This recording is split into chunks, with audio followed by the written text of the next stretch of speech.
मैं टीवी 84 ਦਾ ਪੱਕਾ ਦਰਸ਼ਕ ਹਾਂ। ਖਾਲਿਸਤਾਨ ਜ਼ਿੰਦਾਬਾਦ ਜ਼ਿੰਦਾਬਾਦ ਜ਼ਿੰਦਾਬਾਦ। मैं उम्मीद करदा हाँ कि तुसी मेरे पहले कमेंट्स ਨੂੰ ਨੋਟਿਸ ਚ ਜ਼ਰੂਰ ਲਿਆਓਗੇ। टीवी 84 ਦਾ ਬਹੁਤ-ਬਹੁਤ ਧੰਨਵਾਦ ਤੇ ਭੈਣ ਨੀਲਮ ਕੌਰ ਜੀ ਦਾ ਵਿਸ਼ੇਸ਼ ਤੌਰ ਤੇ ਧੰਨਵਾਦ ਜੀ। ਵੈਲਕਮ। ਤੁਹਾਡਾ ਵਿਸ਼ੇਸ਼ ਧੰਨਵਾਦ ਕੀਤਾ। ਕੀ ਗੱਲ ਕੋਈ ਖਾਸ?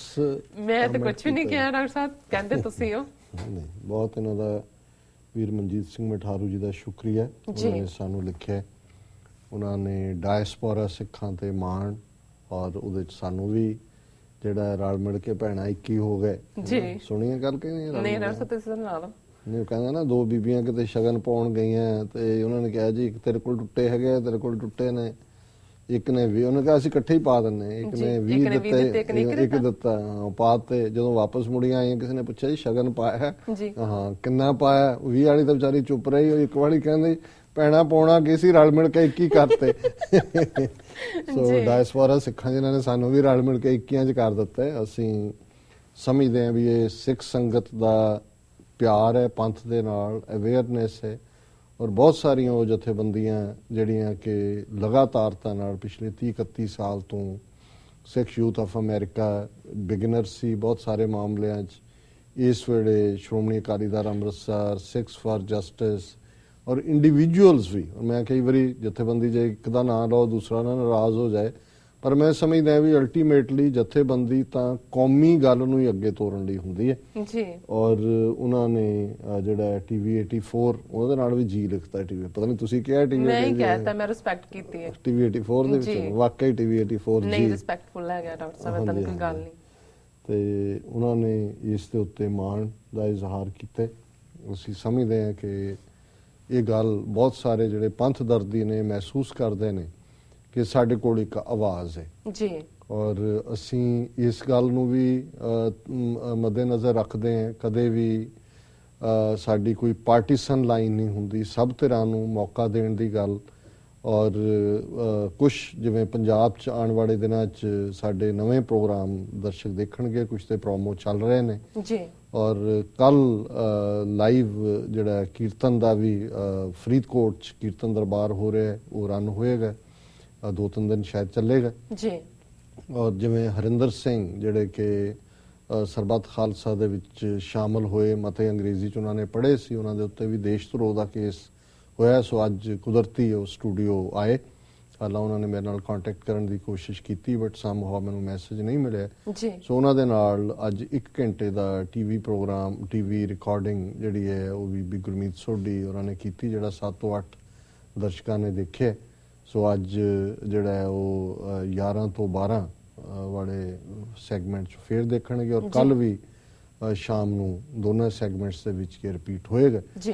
ਸੋ ਸਾਡੀ ਇਹ ਕੋਸ਼ਿਸ਼ ਹੈ, ਔਰ ਆਉਣ ਵਾਲੇ ਦਿਨਾਂ 'ਚ ਅਸੀਂ ਕੋਸ਼ਿਸ਼ ਕਰਾਂਗੇ ਇਸ ਮੁੱਦੇ ਦੇ ਉੱਤੇ ਪੈਨਲ ਡਿਸਕਸ਼ਨ ਰੱਖਣ ਦੀ ਵੀ, ਤਾਂ ਕਿ ਇਹ ਜਿਹੜੇ ਸਪੈਸੀਫਿਕ ਇਸ਼ੂਜ਼ ਨੇ ਜਿਨ੍ਹਾਂ ਦੇ ਵਿੱਚ ਸਰਬੱਤ ਖਾਲਸਾ, ਅਕਾਲ ਤਖਤ ਸਾਹਿਬ ਦੀ ਸਰਵਉੱਚਤਾ, ਅਕਾਲ ਤਖਤ ਨੂੰ ਜਿਹੜੀ ਫ੍ਰੀ ਕਰਾਉਣ ਦੀ ਗੱਲ ਹੈ, ਆਉਣ ਵਾਲੇ ਅਪ੍ਰੈਲ ਤੱਕ ਅਸੀਂ ਇਸ ਮੁੱਦੇ ਦੇ ਉੱਤੇ ਵੱਧ ਤੋਂ ਵੱਧ ਡਿਫਰੈਂਟ ਪਰਸਪੈਕਟਿਵਸ ਤੋਂ ਜਾਣਕਾਰੀ ਦੇਣ ਦੀ ਕੋਸ਼ਿਸ਼ ਕਰਾਂਗੇ ਜੀ। ਇਸੇ ਤਰ੍ਹਾਂ ਜਿਵੇਂ 2 ਦਿਨ ਬਾਅਦ ਸੰਤ ਜਰਨੈਲ ਸਿੰਘ ਖਾਲਸਾ ਪਿੰਡਾਂ ਵਾਲਿਆਂ ਦਾ ਜਨਮ ਦਿਨ ਸਮਾਗਮ ਫਤਿਹਗੜ੍ਹ ਸਾਹਿਬ 'ਚ ਹੋ ਰਿਹਾ, ਔਰ ਪਿਛਲੇ 2-3 ਦਿਨ ਤੋਂ ਹੀ ਜਿਨ੍ਹਾਂ ਸ਼ਖਸੀਅਤਾਂ ਦੇ ਨਾਲ ਗੱਲਬਾਤ ਹੁੰਦੀ ਹੈ ਜੀ, ਉਹਨਾਂ ਨਾਲ ਸੰਤ ਜੀ ਦੇ ਜੀਵਨ ਬਾਰੇ ਵੀ ਜਿਹੜੀ ਹੈ ਗੱਲਬਾਤ ਹੁੰਦੀ ਹੈ। ਔਰ ਅੱਜ ਵਿਸ਼ੇਸ਼ ਤੌਰ ਤੇ ਟੀਵੀ 84 ਨਿਊਜ਼ 'ਚ ਫਤਿਹਗੜ੍ਹ ਸਾਹਿਬ ਤੋਂ ਸ਼੍ਰੋਮਣੀ ਕਮੇਟੀ ਮੈਂਬਰ ਕਰਨੈਲ ਸਿੰਘ ਪੰਜੋਲੀ, ਉਹਨਾਂ ਦੇ ਨਾਲ ਗੱਲਬਾਤ ਹੈ, ਜਿੱਥੇ ਸੰਤ ਪਿੰਡਾਂ ਵਾਲਿਆਂ ਦੇ ਜੀਵਨ ਬਾਰੇ ਗੱਲਬਾਤ ਹੋਏਗੀ। ਉੱਥੇ ਜਿਹੜੀ ਘਟਨਾ ਕੋਈ 2-3 ਦਿਨ ਪਹਿਲਾਂ ਹੋਈ ਕਿ ਕਿਵੇਂ ਇੱਕ ਢਾਡੀ ਜਿਹੜੇ ਕਿ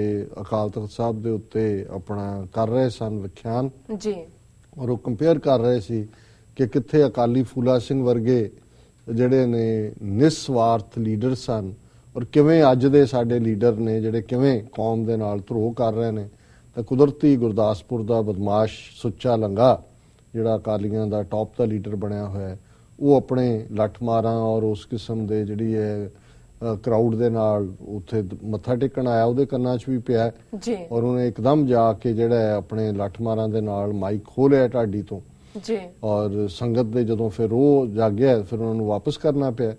ਔਰ ਕੁੱਲ ਮਿਲਾ ਕੇ ਫਿਰ ਉਹਨੇ ਜਾ ਕੇ ਸ਼੍ਰੋਮਣੀ ਕਮੇਟੀ ਦੇ ਦਫ਼ਤਰ 'ਚ ਉਹਨਾਂ ਢਾਡੀਆਂ ਦਾ ਟਾਈਮ ਹੀ ਬਦਲ ਦਿੱਤਾ। ਔਰ ਮੈਂ ਕਰਨੈਲ ਸਿੰਘ ਪੰਜੋਲੀ ਉਹਨਾਂ ਨੂੰ ਜਦੋਂ ਅੱਜ ਉਹਨਾਂ ਨਾਲ ਰਾਬਤਾ ਹੋਇਆ ਮੈਂ ਉਹਨਾਂ ਨੂੰ ਮੁਬਾਰਕਬਾਦ ਦਿੱਤੀ, ਕਿਉਂਕਿ ਉਹਨਾਂ ਨੇ ਇਸ ਗੱਲ ਦਾ ਨੋਟਿਸ ਲਿਆ ਜੀ ਔਰ ਉਹਨਾਂ ਨੇ ਕਿਹਾ ਵੀ ਇਹਨੂੰ ਲੰਘਾ ਨੂੰ ਇਹਨੇ ਅਕਾਲ ਤਖਤ ਦੀ ਤੋਹੀਨ ਕੀਤੀ ਹੈ, ਤਲਬ ਕੀਤਾ ਜਾਣਾ ਚਾਹੀਦਾ ਅਕਾਲ ਤਖਤ ਤੇ।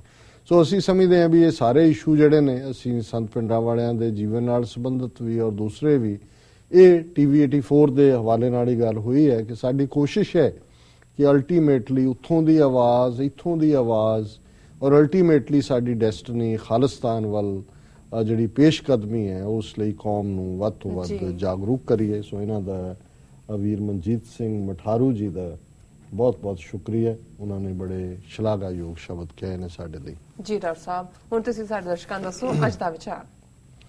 ਅੱਜ ਦੇ ਵਿਚਾਰ ਲਈ ਅਸੀਂ ਭਾਈ ਗੁਰਦਾਸ ਜੀ ਦੇ ਕਵਿਤ ਨੰਬਰ 118 ਨੂੰ ਚੁਣੇ। ਬ੍ਰਿਜ ਭਾਸ਼ਾ ਦੇ ਵਿੱਚ ਹੈ, ਨਹਿਰ ਕੁਆਰ ਕੰਨਿਆ ਲਾਡਲੀ ਕੈ ਮਾਨੀਅਤ, ਵਿਆਹੇ ਸਸੁਰਾਰ ਜਾਏ ਗੁਨਨ ਕੈ ਮਾਨੀਏ, ਬਨਜ ਵਿਵਹਾਰ ਲਗ ਜਾਤ ਹੈ ਵਿਦੇਸ਼ ਪ੍ਰਾਣੀ, ਕਈਏ ਸਬੂਤ ਲਾਭ ਲਬਤ ਕੈ ਆਨੀਏ, जैसे तो संग्राम समय पर दल में अकेलो जाए, जीत आवे सोई सूरो सुभट बखानिए, मानस जन्म पाए चरण शरण गुर, साध संगत मिले गुरद्वार पहचानिए। जी ਹੁਣ ਜਿਵੇਂ ਮੈਸੇਜ ਭਾਈ ਸਾਹਿਬ ਦੇ ਅਖੀਰਲੇ ਜਿਹੜੇ 2 ਲਾਈਨਾਂ 'ਚ ਹੁੰਦੇ ਔਰ ਅਖੀਰ 'ਚ ਉਹਨਾਂ ਨੇ ਕਿਹਾ ਕਿ ਭਾਈ ਮਨੁੱਖਾ ਜਨਮ ਪਾ ਕੇ ਜਿਹੜਾ ਗੁਰੂ ਦੀ ਸ਼ਰਨ ਦੇ ਵਿੱਚ ਆਉਂਦਾ ਹੈ, ਗੁਰੂ ਦੇ ਚਰਨਾਂ ਦੇ ਨਾਲ ਜੁੜਦਾ ਹੈ, ਸਾਧ ਸੰਗਤ ਦੇ ਵਿੱਚ ਮਿਲ ਕੇ, ਉਸ ਨੂੰ ਹੀ ਗੁਰੂ ਦੁਆਰ ਦੀ ਪਛਾਣ ਹੁੰਦੀ ਹੈ, ਉਹਦਾ ਅੰਦਰ ਹੀ ਚਾਨਣ ਨਾਲ ਭਰਦਾ ਹੈ ਔਰ ਉਸ ਦਾ ਜਨਮ ਹੀ ਸਫਲ ਹੁੰਦਾ ਹੈ। ਔਰ ਇਸ ਗੱਲ ਨੂੰ ਸਮਝਾਉਣ ਲਈ ਉਹਨਾਂ ਨੇ ਲਗਭਗ 5 ਜਿਹੜੇ ਨੇ ਉਹ अलंकार इस्तेमाल किते। भाई साहब ने किया, नहर कुआर कन्या लाडली कै मानीयत, कि हर घर दे विच जिस घर च बच्ची है, जदों मापिओ दे घर च हुंदी है, वो हमेशा लाडली हुंदी है। सारियां नूं ही अपनी बच्ची चंगी लगदी है, लाड दे विच असीं बच्चियां नूं रखदे हैं। ब्याहे ससुरार जाए गुणन कै मानीए, पर उस लाडली बच्ची च असी किन्ने क गुण भरे ने जां किन्ने क गुणां दी मालक है, वो इहदी परख होएगी जदों वो ससुराल जाएगी कि भाई। और उत्थे हुण तां चलो घट गया, नहीं तां आम हुंदा सी मां ने इह सिखाया तैनूं। और जदों मावां भी फिर उन्हां लाडलियां नूं कहंदियां सी, तूं बदनामी कराएंगी मेरी जाके, मैनूं उत्थे भी गालां पवाएंगी, तेरी सस इह कहेगी। सो ये पुराना पाठ सी। सो भाई साहब ने समझाउण दे लई उही अलंकार जिहड़े ने वो इस्तेमाल कीते ने। एक उन्होंने ये इस्तेमाल, फिर उन्होंने कहा, बनज व्यवहार लग जात है विदेश प्राणी, कि पैसे कमाउण लई जवान पुत्तरां नूं मापिओ तोड़ दिंदे ने कि जा भाई बाहर जाके पैसे बना। बनज व्यवहार लग जात है विदेश प्राणी, प्राणी बाहर जांदा है पैसे बनाउण लई। कई ये सबूत लाभ लबत कै आनी है, कि भी फिर उसे दी शलाघा होएगी जिहड़ा कुछ कमा के लियाए सी, नहीं तो फिर वो बाहर ही बरसी खटन गया सी, खट के लिया। वो जड़ियां बोलियां बनिया ने, कोई 12 साल बाद बाहर लटकांदा मुड़िया आउंदा होना है, वो कहंदे आ गया सी भी 12 साल बाद आया ते आ लिया है, खट के लिया कुज्जा कोई उहदे ते ही बना दिंदे सी। सो मतलब भाई साहब ने कहा कि भाई अल्टीमेटली परख तां इह है कि जिहड़ा बाहर गया कमा के की लिया है, ठूठे च की है उहदे। ये दूसरा अलंकार। फिर उन्होंने कहा, कई ये सबूत लाभ लबत कै आनी है, कि जे कुछ लिया फिर सपूत है, नहीं तो कहते भी जा तू तो गिल गाल दी। जैसे तो संग्राम समय परदल में अकेलो जाए, जीत आवे सोई सूरो सुभट बखानी, कि सूरवीर तो वह है जिहड़ा दुश्मन का जिन्ना मर्जी वड्डा दल है ते कल्ला ही जाके फौज दे विच दुश्मन दी जा वड़दा है। जैसे तो संग्राम समय परदल में अकेलो जाए, अकेला जाके दुश्मन का जिहड़ा दल नूं फेर दे। जीत आवे सोई सूरो, सूरवीर तो वह है जिहड़ा फिर दुश्मन नूं खदेड़ के आए। सुभट बखानी known as a brave man, उन्होंने कहा जाएगा। मानस जन्म पाए चरण शरण गुर, साध संगत मिले गुरद्वार पहचानिए। इसे तरह जिवें कुआरी कन्या दे गुण ससुराल जाके पता लगणगे, ਵਪਾਰੀ ਜਿਹੜਾ ਬਾਹਰ ਆਇਆ ਹੈ ਵਪਾਰ ਕਰਨ ਲਈ ਕੀ ਕਮਾ ਕੇ ਲਿਆਇਆ ਹੈ, ਇਹਦੇ ਤੋਂ ਉਸ ਦਾ ਲੇਖਾ ਜੋਖਾ ਹੋਏਗਾ। ਔਰ ਜੰਗ ਦੇ ਮੈਦਾਨ ਦੇ ਵਿੱਚ ਜਿਹੜਾ ਦੁਸ਼ਮਣ ਦੇ ਵਿੱਚ ਜਾ ਕੇ ਇਕੱਲਾ ਚੈਲੰਜ ਕਰਕੇ ਜਿੱਤ ਕੇ ਮੁੜਦਾ ਹੈ, ਉਸ ਨੂੰ ਹੀ ਸੂਰਬੀਰ ਵਿਖਾਣਿਆ ਜਾਏਗਾ। ਇਸੇ ਤਰ੍ਹਾਂ ਮਨੁੱਖਾ ਜਨਮ ਪਾ ਕੇ ਜੇ ਅਸੀਂ ਗੁਰੂ ਦੇ ਚਰਨ ਸ਼ਰਨ ਦੇ ਵਿੱਚ ਰਵਾਂਗੇ, ਸਾਧ ਸੰਗਤ ਦੇ ਵਿੱਚ ਮਿਲ ਕੇ ਗੁਰੂ ਦੇ ਬਚਨਾਂ ਦੇ ਉੱਤੇ ਅਮੰਨਾ ਕਰਕੇ ਜੀਵਨ ਸਫਲ ਕਰਾਂਗੇ ਜੀ ਤਾਂ ਫਿਰ ਇਹ ਲੋਕ ਸੁਖੀਏ ਪਰਲੋਕ ਸੁਹੇਲੇ, ਨਾਨਕ ਹਰ ਪ੍ਰਭ ਆਪੇ ਮੇਲੇ ਵਾਲੀ ਅਵਸਥਾ ਪ੍ਰਾਪਤ ਹੋਵੇਗੀ। ਸੋ ਇਹ ਅੱਜ ਦਾ ਵਿਚਾਰ ਹੈ। ਜੀ ਡਾਕਟਰ ਸਾਹਿਬ, ਤੁਹਾਡਾ ਬਹੁਤ ਬਹੁਤ ਸ਼ੁਕਰੀਆ, ਤੁਸੀਂ ਅੱਜ ਦਾ ਵਿਚਾਰ ਸਾਡੇ ਦਰਸ਼ਕਾਂ ਨਾਲ ਸਾਂਝਾ ਕੀਤਾ। ਇਸ ਨਾਲ ਆਪਣੇ ਵਿਊਅਰਸ ਕੋਲ ਨੇ ਇਜਾਜ਼ਤ। ਵਿਊਅਰਸ, ਤੁਹਾਡਾ ਬਹੁਤ ਬਹੁਤ ਸ਼ੁਕਰੀਆ, ਤੁਸੀਂ ਆਪਣੇ ਕੀਮਤੀ ਸਮੇਂ ਵਿੱਚ ਸਮਾਂ ਕੱਢ ਕੇ ਸਾਨੂੰ ਆਪਣੇ ਰਾਏ ਤੇ ਸੁਝਾਅ ਭੇਜੇ ਨੇ। ਤਾਂ ਇਸ ਤਰ੍ਹਾਂ ਭੇਜਦੇ ਰਹਿਣਾ ਸਾਡੇ ਇਸ ਪਤੇ ਤੇ sos@tvg4.tv ਤੇ। ਅਸੀਂ ਆਪਣਾ ਪ੍ਰੋਗਰਾਮ ਲੈ ਕੇ ਫਿਰ ਦੁਬਾਰਾ ਹਾਜ਼ਰ ਹੋਵਾਂਗੇ। ਤਦ ਤੱਕ ਲਈ ਮੈਨੂੰ ਤੇ ਆਪਣਾ ਸੁਣਾ ਗਿਆ ਦੋ। ਦੇਖਦੇ ਰਹੋ ਟੀਵੀ ਰਿਫੋ। ਬੁਲਾ ਦਿਓ ਫਤਿਹ। ਵਾਹਿਗੁਰੂ ਜੀ ਕਾ ਖਾਲਸਾ, ਵਾਹਿਗੁਰੂ ਜੀ ਕੀ ਫਤਿਹ। ਵਾਹਿਗੁਰੂ ਜੀ ਕੀ ਫਤਿਹ।